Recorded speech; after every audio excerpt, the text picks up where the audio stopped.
الحمد لله وكفى وسلام على عباده الذين اصطفى أما بعد فأعوذ بالله من الشيطان الرجيم بسم الله الرحمن الرحيم ألف لام ميم ذلك الكتاب لا ريب فيه هدى للمتقين صدق الله مولانا العظيم وصدق رسوله النبي الكريم ونحن على ذلك لمن الشاهدين والشاكرين والحمد لله رب العالمين.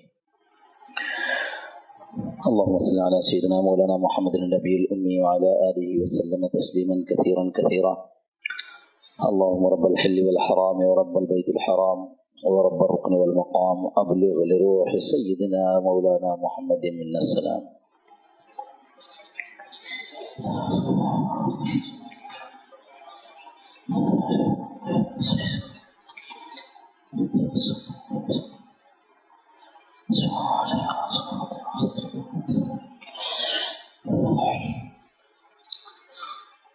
اللہ جل جلالہ و من والہ نے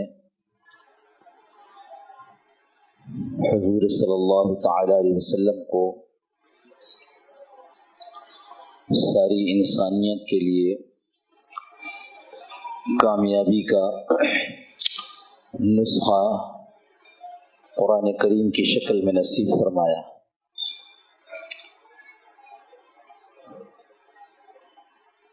یہ کامیابی کا نسخہ دنیا کے کسی علاقے کا انسان ہو، کسی نسل کا انسان ہو، کسی پیشے سے متعلق ہو، کسی عمر کا ہو، مرد ہو یا عورت، کامیابی کا واحد نسخہ ہے.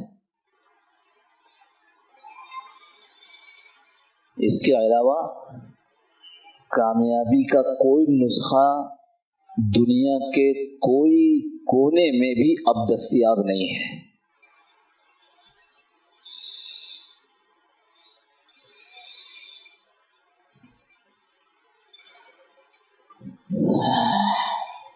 یہ جتنے ممالک کے لوگ پریشان ہو کر مشیر اور تھنک ٹینک کے ادارے بناتے ہیں کہ اپنے مسائل کا حل سوچ کر اس کو اختیار کریں تاکہ ان مسائل سے نجات ہو، چونکہ قرآن کے بغیر چلتے ہیں اس لیے ابھی تک ناکام ہیں.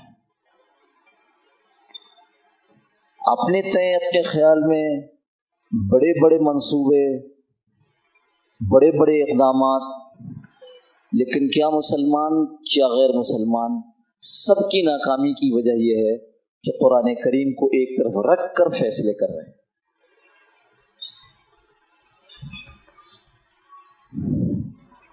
اللہ جل جلالہ و من والہ نے اس قرآن کو ہم انسانوں کی دنیا اور آخرت دونوں کی کامیابی کے لیے نازل فرمایا ہے.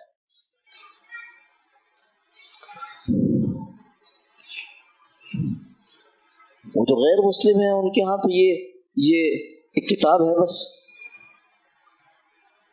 اس کے علاوہ ان کے ہاں تو یہ ہمارے قرآن کریم کی ان کو کیا وقت ہے، ان کے ہاں کیا اہمیت ہے، وہ تو سمجھتے ہیں کتاب ہے. اور باقاعدہ کہتے ہیں، یعنی مسلمانوں کے ساتھ اس بات میں ان کا ٹکراؤ ہے کہ ہم اس کو کہتے ہیں یہ کلام اللہ ہے، اور وہ یہ کہتے ہیں یہ محمد کے الفاظ ہیں صلی اللہ علیہ وسلم. بالکل صاف کہتے ہیں، اس کے لفظ استعمال کرتے ہیں. کیونکہ یورپ کے ممالک ہیں وہ کہتے ہیں ورڈ آف گاڈ نہیں ہے، یہ ورڈ آف محمد ہے. نعوذ باللہ من ذالک. حالانکہ یہ تو کلام اللہ ہے،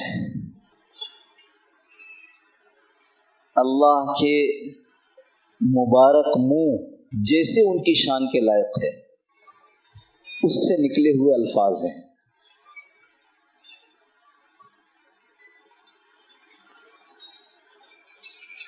اور اتنے محترم، اتنے اہم اور ایسے الفاظ ہیں کہ جب وحی نازل ہوتی اور وحی سنائی جاتی جبرائیل علیہ السلام کو، اور پھر وحی کے نزول کا نیچے سلسلہ ہوتا، تو وہاں کے فرشتے جو لکھا ہے بے ہوش ہو جاتے. اس کی وزن، اس کی اہمیت، اس کا بوجھ برداشت نہیں کر پاتے. اور جب وحی پوری سنا دی جاتی تو پھر ہوش آتا، تو کہتے ہیں ہمارے رب نے کیا کہا، بتاؤ بتاؤ ہمارے رب نے کیا کہا.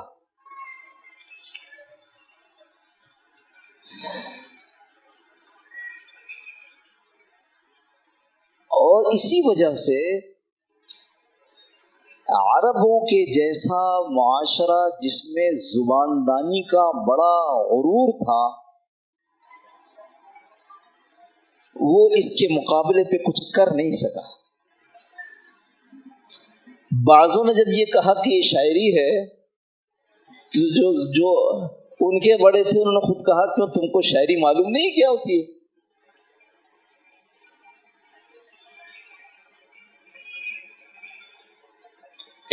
ایسا زبردست کلام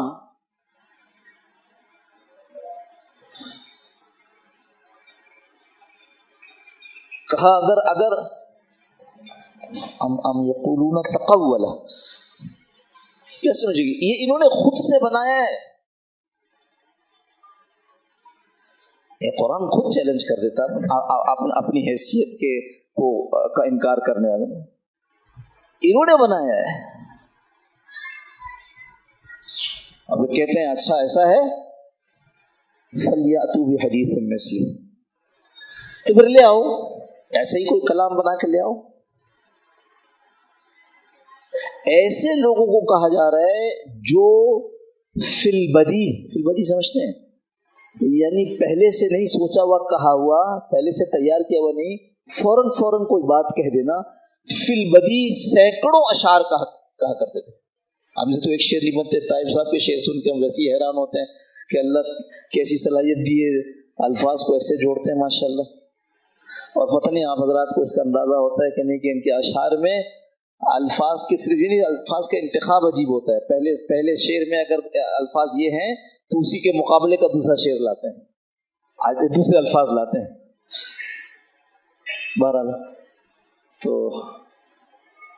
وہ اشعار فی البدی یعنی فوراً کہا کرتے، اور وہ بھی سینکڑوں اشعار کہہ جاتے تھے. ایسے زبان پر قابو، ایسے الفاظ پر قابو، اتنے الفاظ ان کے پاس ذخیرہ کے تھے. ایسے وہ چناؤ کر لیتے تھے کہ یہاں یہ والا لفظ مناسب ہے.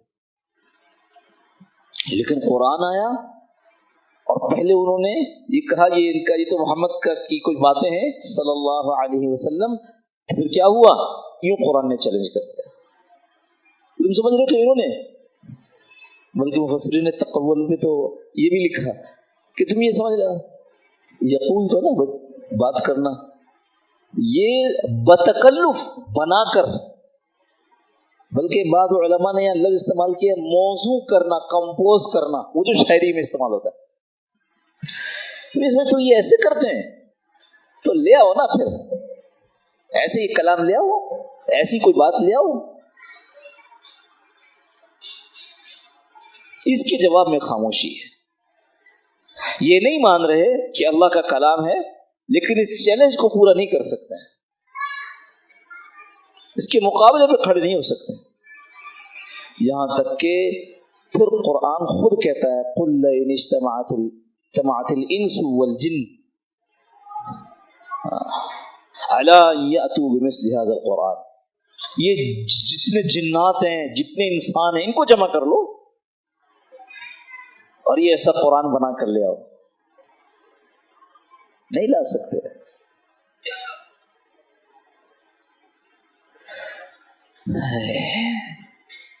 ایسا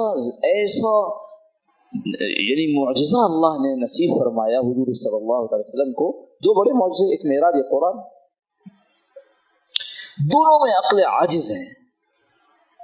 ابھی تو ہم صرف کلام کی بات کر رہے ہیں،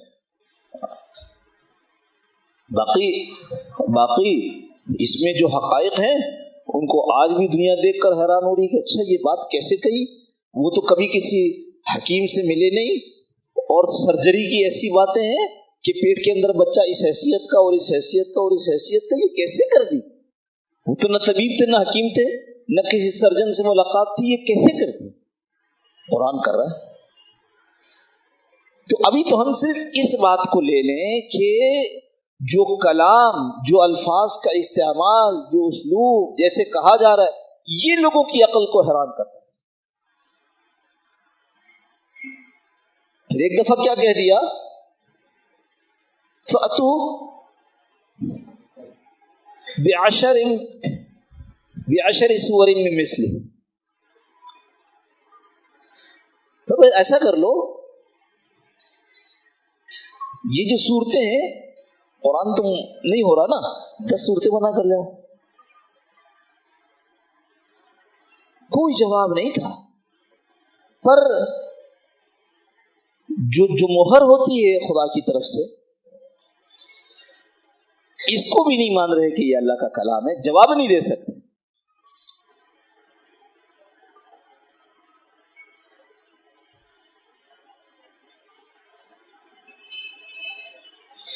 یہ 10 صورتیں، اس کے بعد پھر چیلنج کیا ہے بِصُورَةٍ مِّثْلِهِ، ایک صورت بنا کر لے آؤ، ایک نہیں کر سکے۔ پورے 23 سال گزرے، یہ نہیں کر سکے۔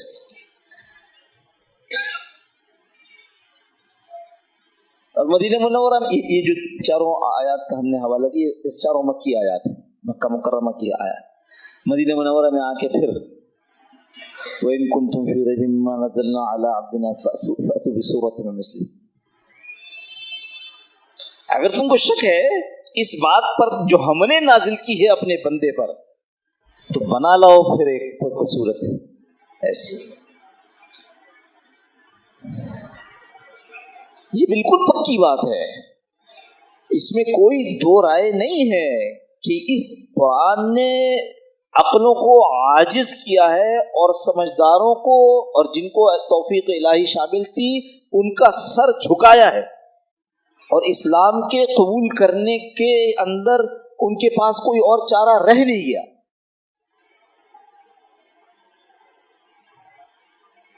جتنے حضرات صحابہ کے زمانے میں جو دعوت دی جاتی تھی، تو یہ تو آج ہمارے یہاں 6 نمبر بنا دیے گئے ہم، تاکہ لوگ جو ادھر ادھر کی باتوں میں نہ لگ جائے، ورنہ صرف قرآن تھا۔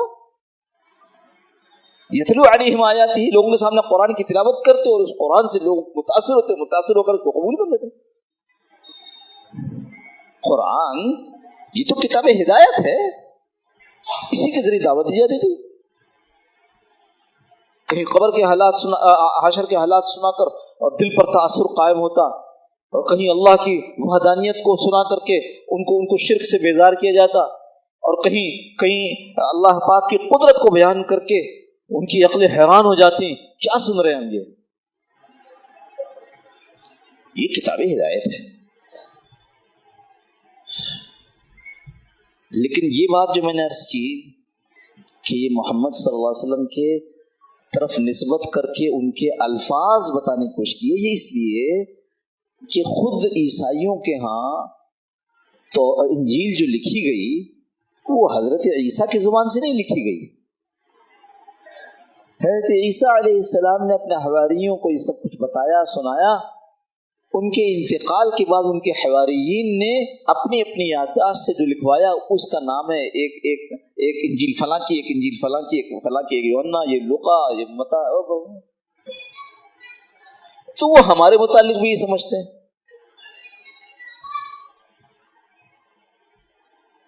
تورات لکھی لکھائی مل گئی تو اس کے متعلق بھی سمجھتے ہیں یہ بھی ایسے ہی۔ یہ تو ہم اس کو کلام اللہ ہی کہتے رہتے، اگر خود اللہ نہ کہہ دیتے الف لام میم ذالک الکتاب لا ریب فیہ، اللہ خود اگر کتاب قرار نہ دے دیتے تو ہم تو کلام اللہ ہی کہتے۔ اس کو کسی نے بنایا نہیں ہے، یہ تو منزل من اللہ ہے، ایسے ہی آیا، تھوڑا تھوڑا آتا گیا۔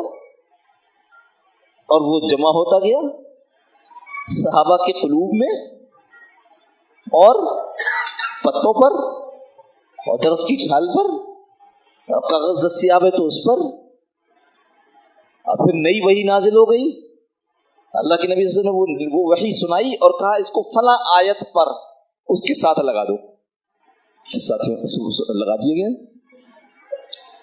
پھر آیت نازل ہوئی اس کو فلاں جگہ لگا دو، پھر آیت نازل ہوئی فلاں جگہ لگا دو، آیتیں اتر رہی ہیں، اب اللہ کے نبی بتا رہے ہیں فلاں جگہ فلاں آیت کے بعد لگاؤ، فلاں آیت سے پہلے لگاؤ، فلاں سورت میں لگاؤ، یہ بتائے جا رہے ہیں، وہ لگتی جا رہی ہے۔ جب رمضان کا مہینہ آیا تو جبرائیل علیہ السلام نازل ہو گئے، حضور صلی اللہ علیہ وسلم اور صحابہ اور جبرائیل نے دور کیا، تو اس کا مطلب ہے شروع سے آخر تک اس وقت تک جو قرآن نازل ہوا تھا وہ پکا تصدیق بھی ہو گئی کہ دیکھو جہاں جہاں لگایا تھا وہاں لگایا کہ نہیں لگا۔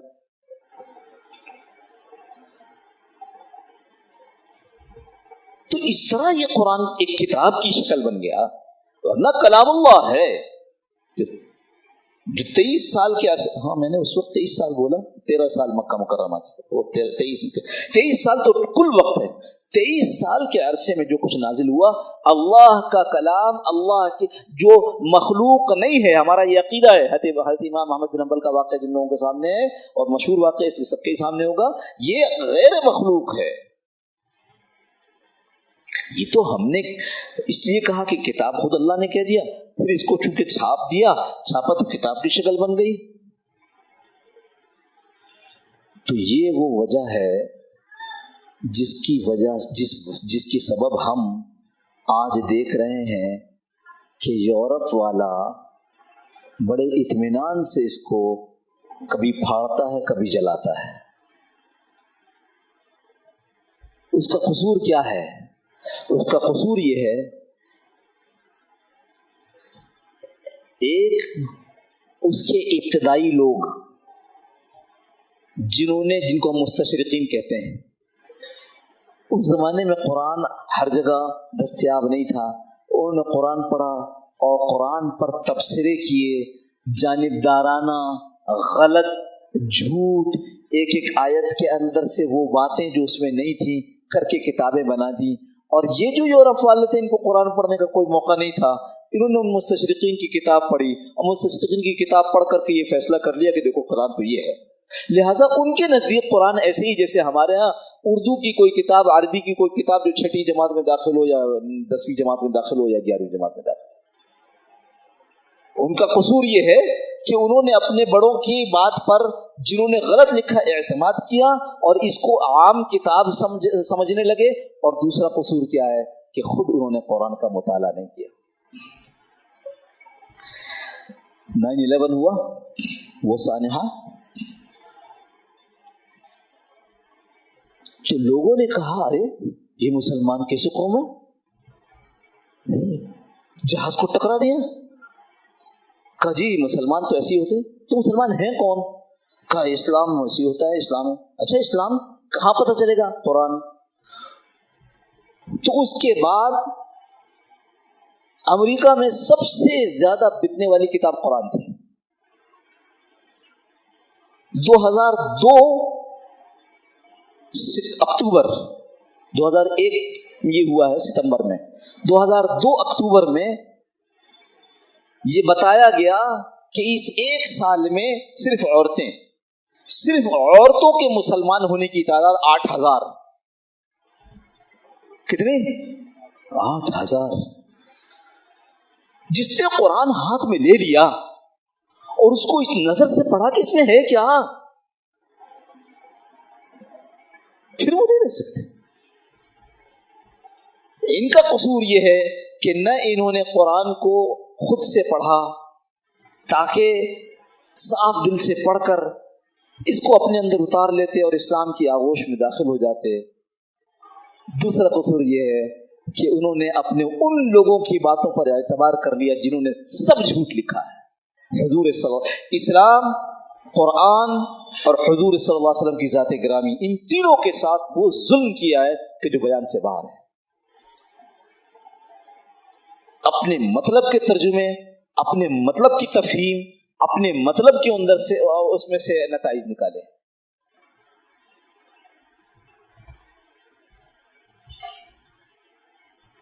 اب یہ حادثہ، یہ سانحہ ہر دوسرے تیسرے جمعے کو ہو رہا ہے.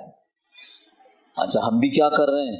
ہم بھی اس کے مقابلے پہ تھوڑا سا شور مچاتے ہیں، زندہ باد مرد آباد، کوئی کانفرنس بھی کرتے ہیں، کوئی ریلی بھی نکالتے ہیں. لیکن کیا یہیں تک؟ یہ رواجی طریقے اگر اس لیے استعمال ہو رہے ہیں کہ حکومتوں پر پریشر پڑے تو وہ اپنی جگہ ہے. سب سے بڑی بات یہ ہے کہ وہ تو اس کو سائنس اور اردو اور معاشرتی علوم جیسی ایک کتاب مانتے ہیں. جو اس کو اللہ کا کلام مانتا ہے وہ اس کو واقعی اللہ کا کلام مانتا ہے.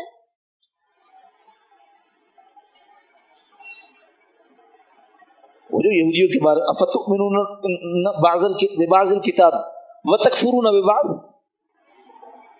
ارے کتاب کے بعض حصوں پر ایمان لاتے ہو اور بعض حصوں کا انکار کرتے ہو.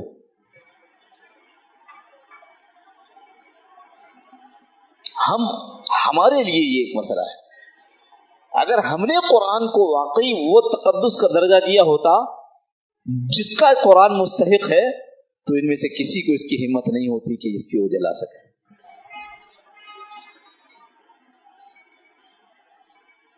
اس طرف توجہ کرنی ہے.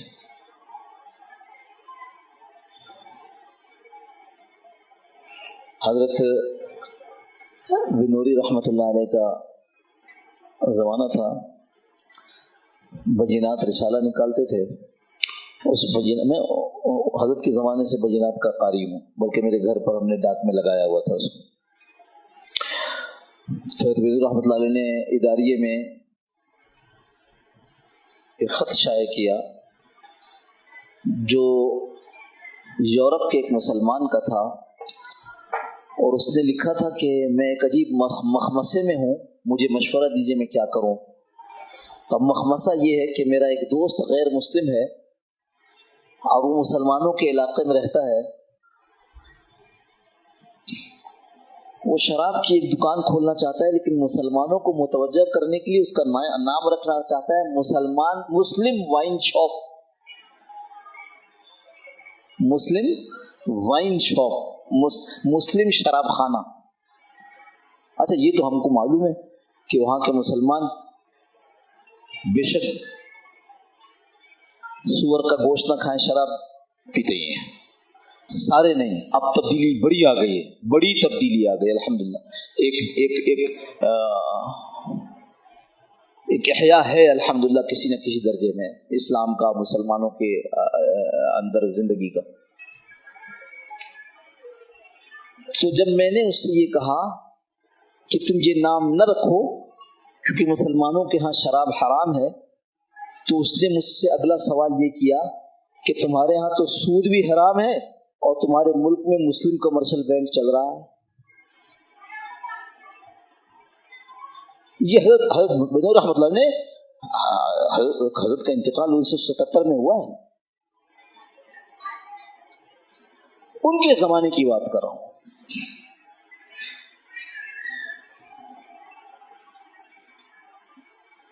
تو وہ خط شائع کر کے ان کے پاس کوئی جواب نہیں تھا، تو کیا جواب دیتے؟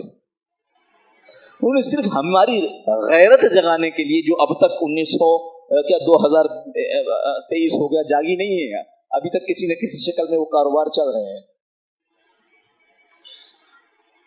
معاملہ سارا یہ ہے کہ ہم نے قرآن کو خود اپنی زندگی میں وہ تقدس نہیں دیا جس کا وہ مستحق ہے، تو غیر مسلم کیوں دے گا؟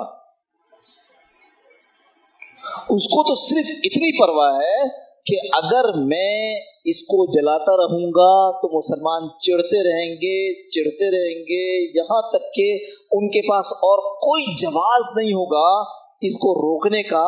تو پھر میرے مطالبے، ان کا مطالبہ سیدھا ہے، ان کا مطالبہ یہ ہے کہ ترکی جو ہے وہ ہمارے رکاوٹ بنا ہوا ہے اس میں نیٹو میں جانے کے لیے، تو وہ جلاتے ہیں ایک دفعہ ترکی کے عام طور پر اس کے سفارت خانے کے سامنے جلاتے ہیں.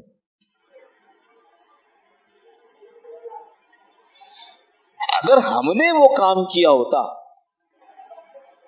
کہ مسلمان کی مسجد کے اندر قرآن جتنے ہیں اور گھر کے اندر جتنے ہیں وہ روزانہ کھولے جا رہے ہوتے،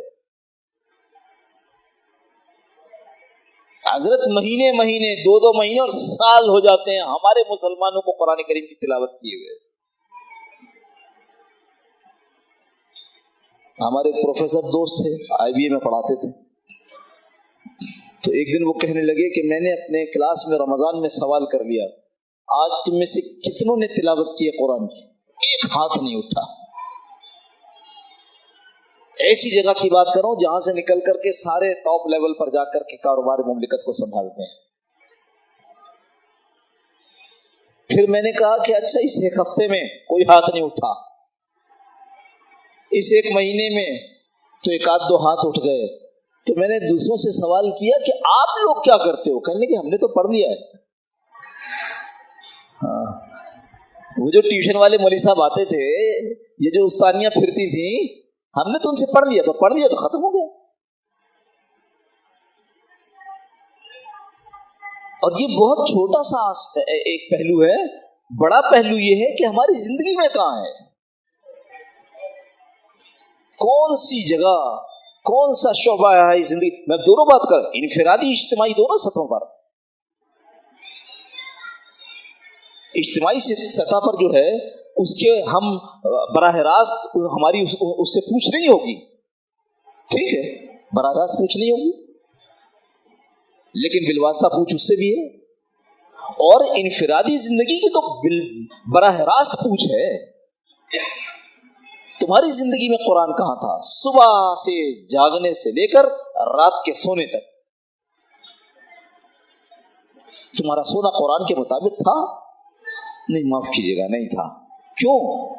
اس لیے کہ رات کو سونے سے پہلے 2-3 گھنٹہ موبائل اپنا واٹس ایپ چیک کرتے تھے. اور کیا صبح کے پہلے حصے میں معمول تھا؟ نہیں جی, جب اتنی دیر سے سوتے تھے تو پھر صبح نیند پوری کرتے.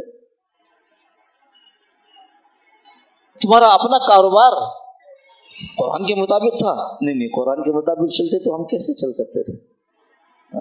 قرآن کے مطابق چلتے تو ہم کیسے چل سکتے تھے؟ ہمارا تو کاروبار اس طرح کا تھا کہ اس پر چلتے تو نقصان ہو جاتا. بیوی بچوں کی تربیت قرآن کے مطابق کی, پھر ہماری اپنی نہیں ہوئی تھی, ان کی کیا کرتے؟ جس بے دردی سے ہم نے قرآن جلایا نہیں, جس بے دردی سے اس کو نظر انداز کیا ہے, اور یہ کہتے ہوئے کہ یہ ہم اس کو اللہ کی کتاب مانتے ہیں, اس کی سزا یہی ہوا کرتی ہے جو آج ہم بھگت رہے ہیں. دیکھو اپنے آنکھوں کے سامنے جلتا ہوا. یہ جو آیت ہے, مجھے افتؤمنون ببعض الکتاب وتکفرون ببعض ومن یفعل ذلک منکم خزی الدنیا فی یہ کون بتاؤ نا بھائی کیا ہے؟ اب اتنے سارے ایک ساتھ بولو گے تو مشکل ہے. فما جزاء من يفعل من ذلك الا خزي في الحیات الدنیا. مفسرین نے لکھا ہے اس بات کو کہ جو یہودی کر رہے تھے آج وہ ہم کر رہے ہیں, اور یہود کو آگے کہا گیا کہ اگر تم یوں کرو گے کہ بعض حصوں کو مانو گے بعضوں کو نہ مانو گے تو اس کی سزا یہ ہے کہ دنیا میں تم کو ذلیل کر دیا جائے گا. ہم اپنی آنکھوں کے سامنے ذلت کو اٹھا رہے ہیں, مجبور ہیں, کچھ نہیں کر سکتے. کیوں؟ اس لیے کہ قرآن کی تعلیم کو چھوڑنے کے نتیجے میں اس اللہ وحدہ لا شریک جس کے قبضے میں ساری دنیا کی طاقتیں ہیں وہ ہم سے روٹھا ہوا ہے. اس کو منانے کی کوئی فکر نہیں ہے, کہیں سے بھی نہیں ہے.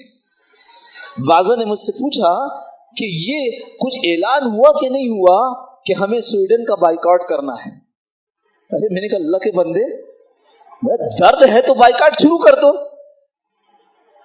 اگر حکومت اعلان کرے گی بائیکاٹ کرنا تب بائیکاٹ کرو گے. اگر OIC اسلامی کانفرنس والے اس کا فیصلہ کریں گے, قرارداد پاس کریں گے بائیکاٹ, تب بائیکاٹ کرو. جتنے دشمنان اسلام ہیں, اسلام کے جتنے, میں غیر مسلم نہیں کہہ رہا ہوں, وہ جو دشمنان اسلام ہیں ان کی مصنوعات کا بائیکاٹ کر تو اس میں روکا کس نے؟ اس میں چالان نہیں ہوگا, اس پہ FIR درج نہیں ہوگی کہ آپ فلانی کمپنی کی مصنوعات کیوں استعمال نہیں کرتے. مگر کتنے ہم اتنے بیٹھے ہیں سوچ رہے ہم میں سے کس نے کیا. درد تو بہت ہے, مسلسل ایک واٹس ایپ آتا ہے تو اس کو 10 آدمی کو بھیجتے ہیں کہ دیکھو یہ ہو رہا ہے سویڈن میں, دیکھو ایسا ہو رہا ہے، روزانہ اخبار پڑھتے ہیں کہ اب ہماری حکومت نے فلاں نے کیا کیا، ہمارا کیا ہوا؟ جی تو میں پھر عرض کروں کہ ہم جب بات کرتے ہیں تو ہم سڑک پہ چلنے والوں کو، ہم تو اپنے جیسے جو اپنے تئیں دیندار ہیں، جو داڑھی ٹوپی والے ہیں، جو خانقاہوں میں تبلیغ میں علماء کے پاس اس لیے حاضر ہوتے ہیں کہ وہ دین سے دلچسپی رکھتے ہیں، دین کو اختیار کرنا چاہتے ہیں، تو بھائی ہمیں کسی کے انتظار کی ضرورت نہیں ہے، ہمارا معاملہ تو سیدھا اور صاف ہے، اور وہ یہ کہ ہمیں درد ہے، ہم سمجھتے ہیں کہ وہ دشمن اسلام ہے، تو ہم نے اپنی زندگی میں فیصلہ کر لیا کہ ہم ان کی چیزوں کو استعمال نہیں کریں گے، ہم اپنے بچوں کو وہ چیزیں نہیں پہنائیں گے جو کہ وہ پہناتے ہیں، ہم اپنے بچوں کے سروں کو اس طرح نہیں مڑنے کے جیسے وہ منڈواتے ہیں، یہاں وہاں سے کر کے اور بیچ میں چھوڑ کر اور فلاں فلاں طریقہ، اور پھر یہ خیال کرنا کہ اللہ کی مدد اتر جائے گی۔ اللہ کی مدد تو صفات کے ساتھ اترتی ہے، اللہ کی مدد تو اترتی ہے انسانوں کی زندگیوں کے قدر، تجارتیں یہودیوں جیسی جس میں مال آ جائے بس۔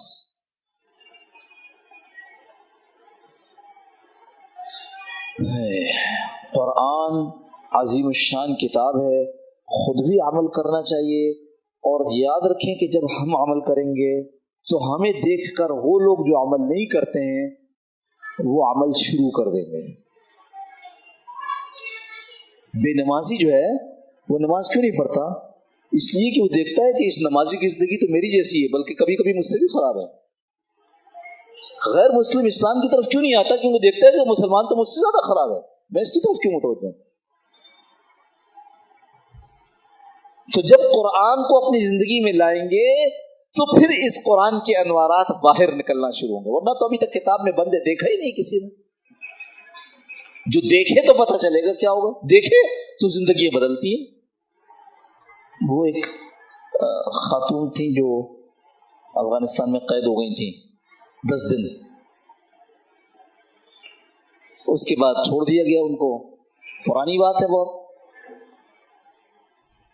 لوگوں نے دیکھا کہ چند مہینوں کے بعد وہ مسلمان ہو گئی۔ کہا کیسے مسلمان ہوئی؟ کیسے مسلمان ہوئی کہ جب انہوں نے مجھے پکڑ کے بند کیا تو ایک آدمی ایسا نہیں تھا جس نے مجھ کو ہاتھ لگایا یا نظر اٹھا کر میری شکل کی طرف دیکھا ہو۔ یہ ہے قرآن زندگی میں ہونا۔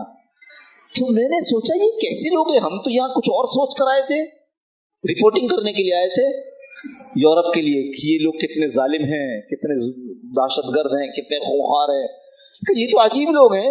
تو یہ جو 4 5 6 مہینے گزرے ہیں اس سے میں نے صرف قرآن کا مطالعہ کیا ہے اور میں اس پر آ گئی ہوں کہ مجھے اسلام قبول کر لینا چاہیے۔ ایسا ہی ہو رہا ہے۔ ایک خاتون کا انٹرویو چھپا کہ مجھے تو میرے رشتہ داروں نے کہا کہ تم کو ہمیں کام دینا چاہتے ہیں۔ کیا کام دینا چاہتے ہیں؟ کہ ہم چاہتے ہیں کہ تم جو اب پڑھ رہے ہو تو اب تم قرآن، اسلامیات اور عربی پڑھو، ہم تم کو پھر مصر کے سفارت خانے بھیج دیں گے اور وہاں تم سے کام لیں گے مصر کی عورتوں میں۔